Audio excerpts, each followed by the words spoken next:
if you've seen a lot of like my work, even from the past, it's been a specific spectrum that I've like, or palette, I would say, that I've like developed for myself, that I've worked in specific colors. So one of the very first things that like had me kind of thinking about this specific example that I gave you of violet or purple, depending on which one you want to call it. But that specific example kind of started when I was doing a thesis in college, and I was like, man, I was thinking in a very painterly way in that point because I used to paint. So I've mixed all these different colors together. And in the past, I've done these things. So I'm like, okay, if physically, when you mix blue and red paint or or a crayon or anything, it comes together and it makes purple.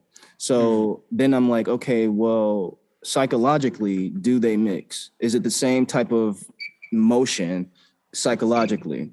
So So you're that, saying like the if you add your psychological relationship to blue and red, do you end up with a psychological purple? yes. Okay, I Yep. like that. All Mhm. right, keep going. So, so basically, and actually in my research, I ended up finding out that it is very similar. It is where, where red has a very like specific energy about it. It actually increases your metabolism. It make, even if you look at fast food restaurants, that's why like in their branding, a lot of it is red, because it makes people like want to eat, and it makes them feel like they can like just get it on the go. McDonald's is like one of the like big examples of that. Yeah. But in that, like, I was able to actually find out that purple is a mixture of all of those different emotions or sentiments that are tied to blue and red separately. So purple actually has its own connotation with the mysticism, the spirituality, the things like that, but also blue and red, it also still has the calmness of blue, and it also kind of still has the energy of red when you're dealing with the warmer purple. Yeah, um yeah, yeah, definitely. Wherever you are on that, like if it's more red of a mhm, purple or more blue of a purple, mhm, the overlying tendency. When mhm. you just said something that was fascinating to me and I forgot. Was it about the psychological? No, it was something related to it, but um, I forgot. Mm. Keep talking. It No, might yeah, come for back. sure, for sure. But We're in a very like elusive space. yeah. Like you But got to get no, those thoughts to yeah, grab for them before they sure, go. for sure. Um, but no, so like with that, I ended up actually finding out that not it doesn't just happen for like purple or or blue and red in this case. It happens with all of the colors. So then for me, I started to look at them separately. So when I talked about the book that I read, the book described every single color as if it was related to a specific sentiment or emotion that we deal with in our day-to-day life. And these were talking about civilizations before us. So like how they actually perceived it and how they dealt with it. Even if you look at like someone like John Wolfgang von Goth, like you look at him, like he says that color is not only a scientific phenomena. I have this written down here, so you're gonna see me look down at some of my notes. But he says color is not only a scientific phenomena; it is experienced by the way of the human perception and how the individual's brain processes information. Yeah. So that's kind of where I ended up finding, okay, well, if I'm dealing with this light spectrum and I'm taking these rays of light and I'm starting to mix them to make my own palettes, what do they now communicate psychologically?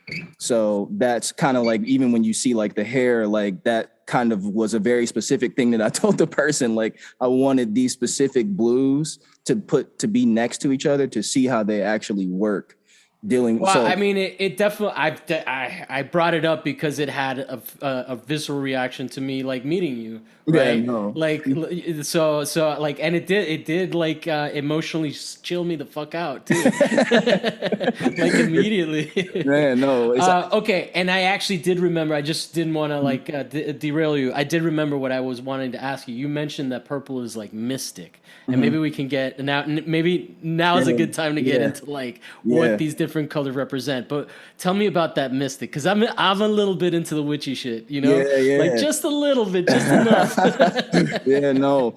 But I mean, so purple, like the mysticism comes from it not necessarily like if you just think about it, when we see purple in real life, it's always kind of like hard to it's always like a weird thing to kind of figure out how you feel about it, right? Like when you look at it, it's not a primary color, it's not like secondary color, it's like, you know, a mixture of two primary colors. Mm, So it's like, okay, well, when you see that, that's normally not everybody's taste level, or that's not normally everyone's like just taste in general. Like, oh, well, you know, I want to have something purple, or I want to have a purple robe or whatever.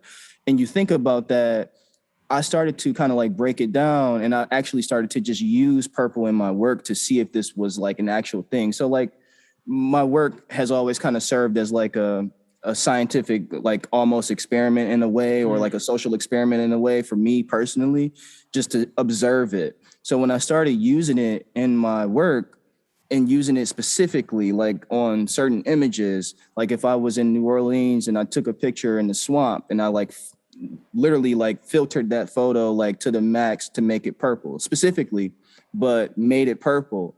Now I can't understand if I'm like feeling calm about it or if I'm feeling like kind of anxious about it. You know what I'm saying? Like looking at depending on the actual hue or the value of it. mm, So that's what allows me also to have an endless palette as an artist because I'm playing with the spectrum here.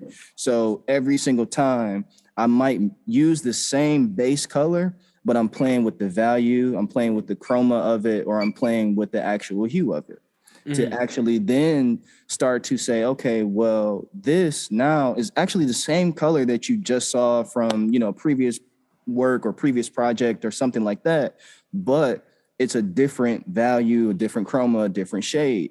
And then you start to see people's reaction to those colors. And you can find that a lot of people, like they're drawn to purple, but they don't know why. Mm. And that's and for me personally, I'm into like the tarot cards and those things like that.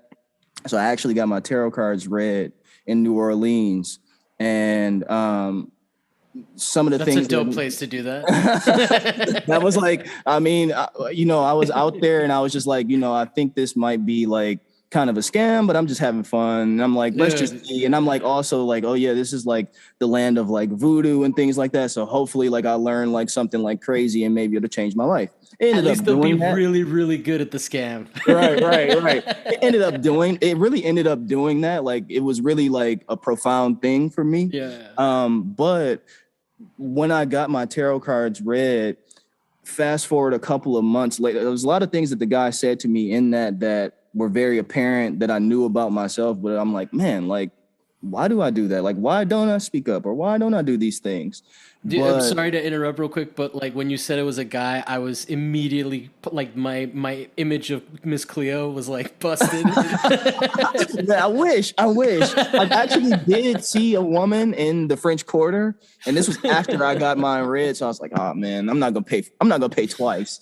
But Yeah, yeah. um, Sorry, but go ahead, go oh ahead. yeah. You were sharing a profound experience, and here I'm making basic pop culture references. Sorry. But no, in doing that, I playing with my hair color has kind of been a thing. So fast forward, I got my hair dyed by the same girl who did this color that it is now. But the first time I got it dyed, it was purple. That was the very first time I ever did my hair or anything. And I don't know why I wanted to do it, but I wanted to do it. And in doing that, someone actually seen me and they were like, hey, well, you know, you like your spirit color, it just seems like, you know, your spirit color is purple, like that fits you perfectly. And then I start to read a lot about that and also relate that to someone else reading my aura and Mm, telling me that the aura was actually white. And then actually, once I read about that, all these things kind of culminated to starting to make sense.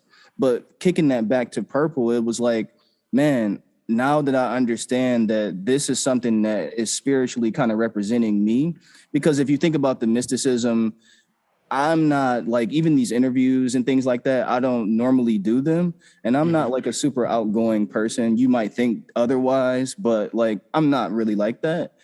And I think that that kind of is part of that. Is like part of my character or part of just who I am as a person. That color represents a lot for me personally. And then just seeing how other people have reacted to it when I've used it within my work and made it a part of my palette, it's interesting to compare my own emotions and my own sentiment to what people tell me when they experience the work. So, Yeah. mhm. No, I get that. Uh, it's interesting how the sort of intangibility of your experience with the color. And I get what you're saying about how it's, especially having your hair be, it like seems like you're outgoing because Mhm. you're definitely making a statement that's outwardly expressed. But I Mhm. think what's interesting about purple as a color, and by the way, I tried to dye my hair purple with Kool-Aid when I was a kid, so I totally understand purple, the appeal of purple as a color. Yes, But let's go. there's something, just a couple of things that if I think about it are going on, because it's like, first of all, there's a statement that like I'm in a space that like you can't necessarily go into, right? Like, because who Mhm. could the fucking pull off purple hair, right? Right. Like, no, that's what I'm like, legit. And like, and then the other thing is sort of purple as a color, like in the way that we're talking about it. And I get what you're saying about the mysticism. What I'm picking up is that there's just this mysterious quality to it where it sort of just feels right. Now, actually, I just looked at your Instagram because I just messaged you the link for the Zoom, and your Instagram icon is like got a bit of a purple vibe going to it as well. But Mhm. the idea of purple being sort of a little bit aloof as well, Mhm. Yeah. right? Like it sort of being slightly unattainable. It's what its essence is. You get what I'm saying? Like, Yeah. so I get why that resonates with you. Hmm. I'm And hearing then like, also, oh no, oh, what's go that? ahead. I'm hearing like a really high hum right now. Hopefully that's Maybe not from being picked wind. up. I don't know. Anyway, sorry. Oh, you're Forget I said fine. anything. You're fine. If I hopefully my GoPro won't explode. I hope not. Yeah, we'll see how it goes. Right. It stopped. It stopped. So It's at tough. least it won't ruin the rest of the interview.